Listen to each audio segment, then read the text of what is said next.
Finally out on Blu-ray and 4K UHD from Vinegar Syndrome is Michael Mann's cult classic The Keep. Released in December of 1983, it failed to impress critics and didn't perform well at the box office, costing around, from some reports suggest, $6 million to $20 million and recouped around $4 million domestically. Though numbers aren't available for its international profits, it was deemed as a financial failure, of course. The film was plagued with production problems, with the death of visual effects expert Wally Vivas, who was best known for his work on 2001: A Space Odyssey. With budget cuts during post-production and due to a poor screen test, the movie was edited down by the studio, resulting in Michael Mann over the years disowning the film.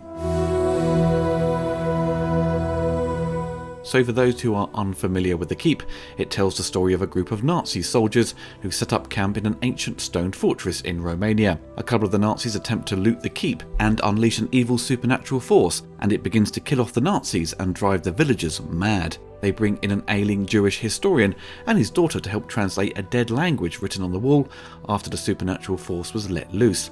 The evil spirit known as Molazar saves the historian's daughter from being attacked by Nazi soldiers and strikes a deal with the professor, healing him in the process so Molazar can be freed from the keep. But the historian doesn't know he is being misled. In Greece, a warrior known as Glaken is alerted to the monster's escape and heads to the keep to do battle with it and return it to its prison. The Keep would be the only film in Michael Mann's filmography that dealt with fantasy and horror, and would remain the most intriguing film he directed due to its missed opportunities, with many fans wishing to see his intended vision for the film, as his original cut ran to a reported 3.5 hours, though he did edit it down to 2 hours before the disastrous screen test. For its broadcast on TV in the 80s, it was extended, including an alternative ending, seeing Glaken survive his battle with Molazar, resulting in a happy conclusion. The Keep arrived on VHS and Laserdisc back in the day in the pan and scan format, and due to Paramount Pictures having little interest in the film for obvious financial reasons, it didn't get re-released that often, but thankfully the studio did release it in widescreen in late December of 1993 on Laserdisc, though the aspect ratio wasn't the full 2:3:5:1, but closer to 2:12:1. For years this was the only way to watch The Keep in widescreen, keeping the value of the Laserdisc high for years, as it was highly sought after. Netflix would eventually offer the film on their streaming service in widescreen in 16:9, but it was clearly a standard definition version, and this was the first time I got to see the film. It wasn't until 2020 from Via Vision, an Australian label, issued it out on DVD, probably taking the version offered on Netflix by Paramount Pictures. It appeared to have the correct aspect ratio, improving over the old 90s Laserdisc. It included a theatrical trailer and had a Dolby Digital 2.0 soundtrack. With Australia being part of the PAL TV system, the DVD was actually NTSC and region free, so it didn't suffer from the PAL 25 frames per second speed up. The picture wasn't anything spectacular, an old master for sure, but fans were happy it was just now available outside of the Laserdisc and far cheaper to obtain. As the DVD wasn't good enough for many of the fans, for a number of years a scan of the 35mm print has been floating around, with it naturally being a major improvement over the old Laserdisc and new DVD. Though scuffed up in places, it was the best way to watch it if you knew where to find it. So when Vinegar Syndrome announced they were releasing a 4K version, it took many people by surprise, and people rushed out to pre-order it. As of writing this review, the limited edition version is sold out, but the standard version is still available. In print, the Australian boutique label have announced their own release, which I imagine will be the same master and extras, but with different packaging. Perhaps other labels in Europe may license the same material, so there shouldn't be this fear of missing out. So what do you get with this limited edition version? You get a nice hard slipcase cover and a booklet featuring 2 write-ups about the film and an interview with Michael Mann from 1983. The 4K UHD is region free, but bear in mind the standard Blu-ray is locked to region A. But both discs include the new interviews and audio commentary. On first impressions, viewing the 4K with Dolby Vision, the picture was a massive improvement over the DVD, looking very close to the 35mm scan by the fan community. But thankfully it doesn't exhibit the visual imperfections of the old 35mm print and the contrast/grading issues that come with these old release prints. On the 4K, the colours are a tad more saturated, with the skin tones appearing warmer. Despite the earthy colour palette with the use of browns and greens, the image just pops. You can see a big leap in quality compared to the old masters, starting with the Laserdisc from 1993, which doesn't have the correct aspect ratio as pointed out earlier, but the image is sharp for the time, though taking on a brighter look. The 2020 DVD seems more balanced with its colours and contrast, though looking a bit too digital and common with the DVD format artefacts appearing. The archived 35mm scan being a major improvement over LD and DVD of course, but in areas it's far more saturated than the 4K, and is softer and is less sharp. The standard 2024 Blu-ray doesn't exhibit the oversaturated look of the 4K, but on the flip side does look less detailed when it comes to the new 4K master. You are seeing a new scan of the original camera negative that has brought out the extra detail with warmer colours that results in a superb picture retaining Alex Thompson's splendid photography. It's definitely time to retire your old Laserdisc and DVD.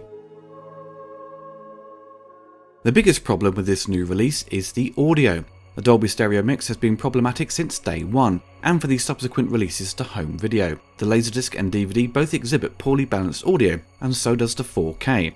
I had to watch the film with subtitles on halfway into it, as I couldn't understand what people were saying. I was at first adjusting the volume constantly, as the dialogue would be too loud, then too quiet. You had the music and sound effects too loud in areas in the mix. It was very frustrating. There was a note at the beginning of the film highlighting they tried to fix some of the issues with the audio, but they couldn't do much with what was originally built into the sound. When I watched it on Netflix years ago, I don't recall having to fiddle with the audio. Has this new remaster made the audio imperfections worse? It seems they didn't ADR the audio at the time for most of the picture. They did for Molazar with the actor Michael Carter providing the voice, but for the rest of it, it seems they have just used the on-set recordings, which gives you the natural sound you want, but you have actors moving away from the microphones and you struggle to hear what they are saying. I think in their rushed attempts to finish the movie, the audio mixing suffered.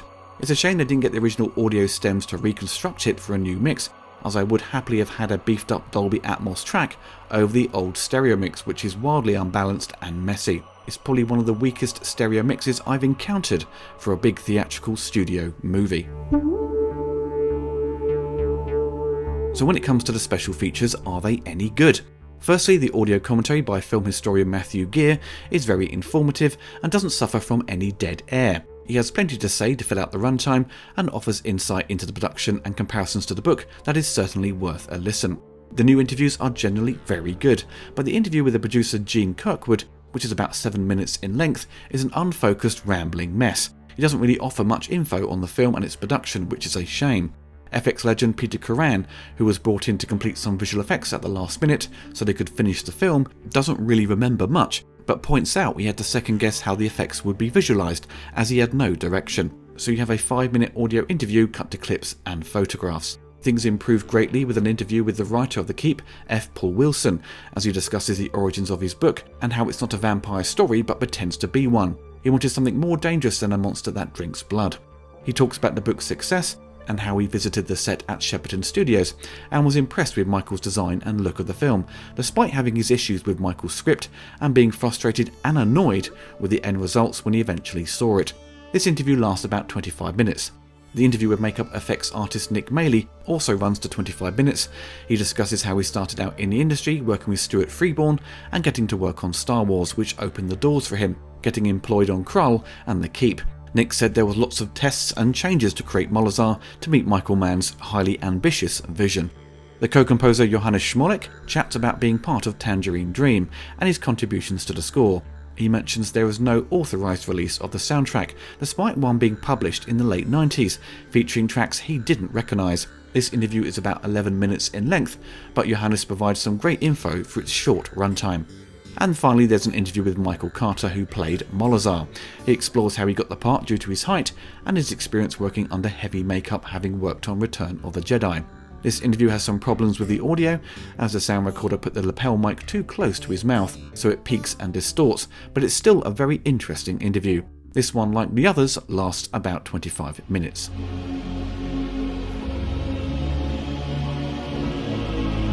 The Keep has always been an interesting and stunning looking movie that is ultimately flawed by production problems and studio interference. I've seen it a couple of times over the years. I can totally understand people's fascination with it. You have a film with superficial vibes of Raiders of the Lost Ark, you have what is essentially a Dracula story mixed with lots of tension, with experimental visuals accompanied by electronic music, resulting in a World War II fantasy horror that is very unique, which I think is why it's managed to find new fans over the years, who have dug deep into its production and want to see Michael Mann return to it so he can fully realise his original conception. Because as it stands, you have a movie loaded with an incredible cast of actors, amazing talent behind the camera, but it's a heavily compromised picture that is clearly missing scenes, feeling disjointed. You have a romance between Glaken and Eva that comes out of nowhere. I think the building blocks of their relationship was hacked out of the edit. You have an ending that is criminally cut short and feels so underwhelming. And just dramatic beats fail to make an impact, as trims have been hastily made to cut it down to 96 minutes or so. There was a lot of slow motion in the film, when mixed with Tangerine Dream's experimental score creates this moody atmospheric setting, but it does get bogged down by it.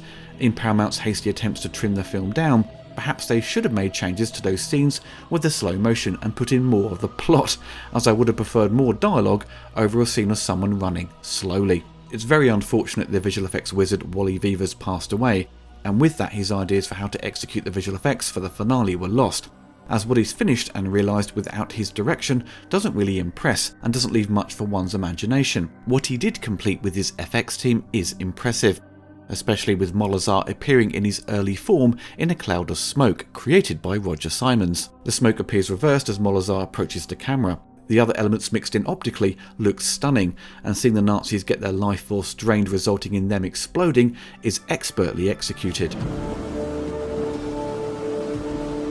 If you love The Keep despite its flaws, I imagine you've already grabbed hold of the 4K, but for those who have never seen it or are perhaps intrigued by its premise, just bear in mind it's a strange film that you could argue is a bit pretentious with its visuals and use of slow motion. The story doesn't flow very well due to being hacked to bits by the studio, and the ending is a big letdown, though it did make me chuckle seeing Glaken appearing more buff, supporting a very fat neck. But as you watch it and knowing of the problems during its production, you get a greater sense of what this movie could have been and its potential. There is a great movie on display and hidden within it, but it's missing key components that stop it from making it really special. Maybe one day Michael Mann will warm to the idea of returning to The Keep, and with his clout as a director persuade Paramount Pictures to invest in a new cut of the film that restores his vision, but this will have to do for now. At least it's out there and available in 4K and not stuck in a world of home media like Laserdisc and DVD, because something as beautiful looking as The Keep needs to be watched in the highest resolution.